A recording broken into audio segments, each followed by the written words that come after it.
Imposible na walang nagtanong.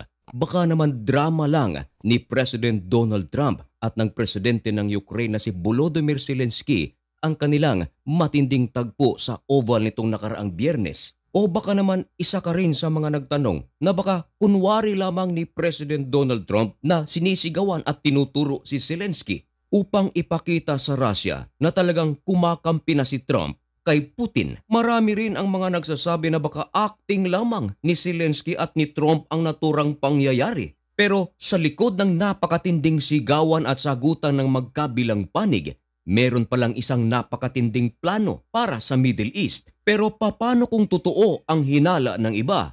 Dahil kahapon lamang mga kaibigan, kinumpirma ng Supreme Leader ng Iran na si Ayatollah Khamenei na talagang nag-usap si Vladimir Putin at si Donald Trump at ang pinag-usapan ay ang nuclear program ng Iran. Yan ang ating pag-uusapan sa videong ito.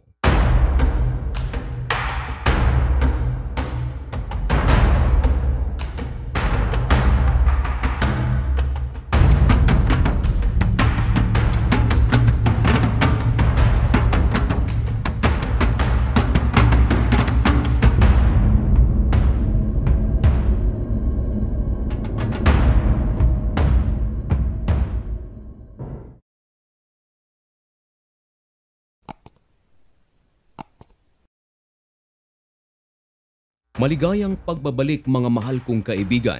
Kumusta kayo? Ngayon ay araw ng Miyerkules, March 5, 2025. Isa na namang napakainit na balita ang ating ihahatid sa inyo. Ito ay ang ibinulgar ni Vladimir Putin sa kanilang napagkausapan ni President Donald Trump dahil sa kanilang pag-uusap involve ang nuclear program ng Iran. At ang balitang ito mga kaibigan, mismong ang Iranian Supreme Leader ang nagkumpirma. Bago natin ipagpatuloy ang balitang ito, i-fact check muna natin ito. Baka naman ito ay gawa-gawa lamang ng vlogger ng usapang banal.